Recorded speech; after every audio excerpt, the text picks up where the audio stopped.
Jeremiah Teutsch, yes, is an artist living in San Antonio. That's the sort of understatement that Jeremiah himself is prone to. He was born and raised in Lubbock, but he received his BFA from the Rocky Mountain College of Art and Design in Denver. He is a painter, sculptor, political illustrator, and caricaturist, a chalk artist, a set designer, a musician, a sound designer, a puppet maker, a prop maker, a courtroom sketch artist, a writer, an art teacher, and an occasional tinkerer. For money and fun, he works at the McNay Art Museum as the matting and framing technician, and he's really good at that too, y'all. And he helps run the Agora Art Space. Jeremiah Teutsch is a nut, and that's him in a nutshell. Please give a warm welcome to one of my favorite San Antonio artists.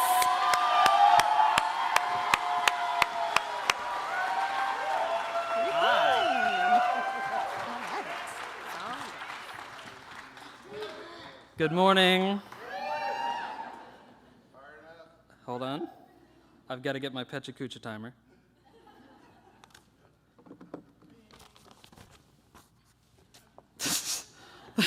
Okay, here we go. Ready? All right, this is me at the rendezvous after winning the Liars contest. After hearing a long-winded tall tale from a beleaguered fur trapper, I quipped, well, I killed a hammerhead shark and I ate him too. He rolled over and said, Lord, I done been outlied by a 5-year-old. So why was I dressed like a mini mountain man? Well, my dad was a mountain man.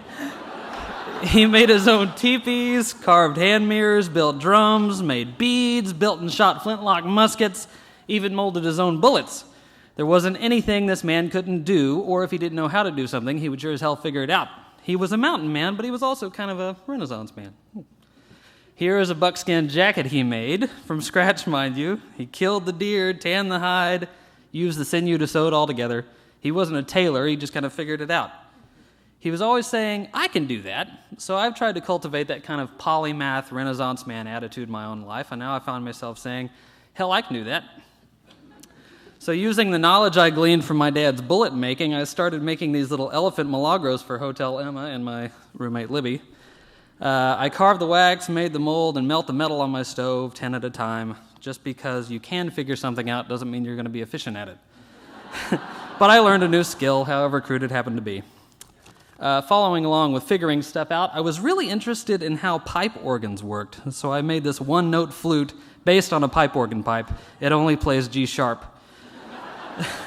I get obsessed with things, and pipe organ dynamics is one of them. At the same time, I learned how to make simple stuff from wood by picking this guy's brain, Leo Barrios, an amazing woodworker. So this is a giant chalk drawing I did of Leo for New Year's. Chalk art is one of my obsessions. Obsessions backfire sometimes. The corporate world has gotten really hip to chalk art, and I get asked to do 3D sidewalk chalk, and can I have it done by tomorrow, and will you still charge if it rains? My dad showed me a book of David Levine once, who was a caricaturist for the New York Review of Books. He was a master of cross-hatching, quick lines, and capturing the real essence of a person. To wit, this is Henry Kissinger fucking the world. I don't shy away from his influence in my own work. So here are two different illustrations of mine, Nelson Wolff and Ivy Taylor. Same subject matter, the light rail. The main bulk of my political work was for Plaza de Armas. Shout out to Elaine Wolff, who used to run Plaza. She got me into doing political illustrations when I first moved to town, and I'm grateful for her push in that direction. One of the things I'm into and learned how to be good at was set design. Here's a still from Blue Velvet. David Lynch was a big influence on how I went about designing sets. He would go so far as to hide dust bunnies under the furniture and stuff just to make it more realistic for the actors. So here's part of a set I did for Attic Rep a few years ago, David Mamet's American Buffalo. You better believe I hid fucking dust bunnies on that set. Ed Diaz taught me a lot about construction on this project, and Rick Frederick taught me when to edit myself and the amount of stuff I was trying to cramming on the set. So it was setting a dying pawn shop, I guess. To switch gears, I've always been interested in the paintings of the Dutch Golden Age. I think they were so good at what they did because they didn't have TVs or cell phones or day jobs to distract them. This is a painting by Peter Klaus. I thought if I turned off my cell phone and TVs, I could do that. So this is a painting I did in the style of a Dutch Golden Age vanitas. I borrowed elements from all those guys, Peter Klaus, the goblet, William van Aalst, the candlestick, and Clara Peters, the lemon.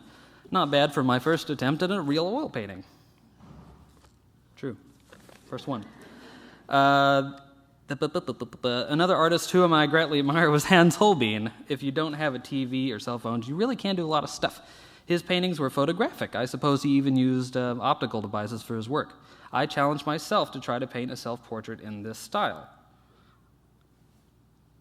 And this is a product that attempt a painting I'm calling a portrait of a worried man. I used Holbein's glazing techniques and a camera lucida to transfer my original drawings. You can see the process on my Instagram, but basically I did a grayscale painting and then layered it with colored glazes. I was also obsessed with medical models. I got to go to the Motor Museum in Philadelphia and saw up close the wax models of Joseph Town. Amazing. I thought, shit, I could make that. So I did a bunch of research about his materials and techniques, and I made my own wax head in a jar. So I made a mold of the bottom half of my face with alginate. Then I took a mold of my teeth in a different kind of alginate, and I cast everything in a mix of beeswax and damar resin, and painted the whole thing in oil paint and stuck it in a jar, complete with old-timey labels, which you can kind of see on the side over there. So in the same vein as rendering diseases in wax, the contemporary practical joker of the art world, Maurizio Catalan, made a peaceful JFK in a coffin. I liked it, but I thought I could do a better job myself. And Hill Snyder gave me the opportunity to do that at Saladia's gallery.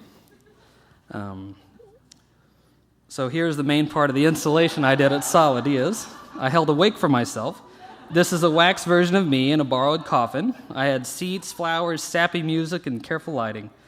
This was made using the same techniques I learned from the wax medical models I made. I had my friend John Sims and Jessica Ramirez make a mold of my head, cast it in wax and resin, sculpted out the imperfections, painted the whole thing with oil, and threw a Halloween store wig on for good measure, and shoved it in a suit.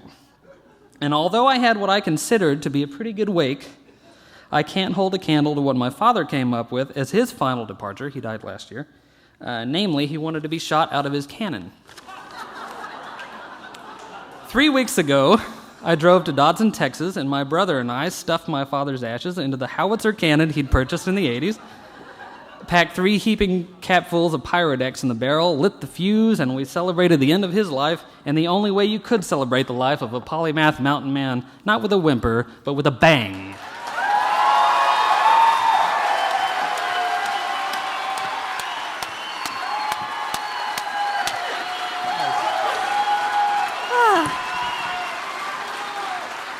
Well, obviously I wanted to ask you about your dad being Zach Galifianakis, but that's been shot all to hell, as it were. So, yeah. So I'm curious, having done the piece where you, put yourself in a coffin, a pretty good likeness, I had to say, actually, at the time, too, and then also this with your dad. How do you feel differently about your mortality now, if at all? I probably will want to be launched out of a cannon. Also, screw the coffin in the morning and stuff. I just want to be... Just completely... Yeah. No, nothing. Can we have a drink? Can we have a toast before we launch you out of the cannon? Totally. Okay, great. So, you and I first crossed paths doing the political caricatures. Mm-hmm. Who's your favorite local politician that you've caricatured? I love drawing Carlton Sewells. Yeah, Councilman Carlton Sewells, yeah. He's got a nice head. He's got a nice head. What makes someone particularly easy or difficult to caricature? I don't know. If they're nice people, they're really hard to draw most of the time. Because you can't make fun of them. So if they have a nice head but they're not a nice person, that's like the perfect combination? I don't know if he's a nice person, but he's got the deportment of a nice person. Yeah. Have you ever gotten really negative feedback when has somebody written you and been upset? And yeah. Can you recount that? Leticia Vanderpute's daughter at a bar once said that she hated that drawing I did for her on the cover of The Current. She didn't throw a drink on you or anything, though. It didn't escalate like that. She said I made her too fat. Yeah. Oh. Face your fanny, as they say. But, so, one of the last questions I have for you is you're about the third or fourth person tonight to essentially say in some form or another, hey, get off your computer, get off your phone. Yeah. Is there some use that you find, though, as an artist for social media? Is there something that you actually think it's good for as a creator? Yeah, it kept me on time here because I have my little timer on the... Oh, come on. Besides that, clocks don't count. No, it's useful to put your stuff on like Instagram and stuff like that, but when you're trying to make something, it's helpful to just turn it off and not have that distraction in your life, you know? Get away from it. And we don't have TVs at our house. Or, no, we have one, but we never turn it on. Anyway. Dust collector. Yeah. All right. Thank you very Cool. much, Jeremiah Teutsch, y'all.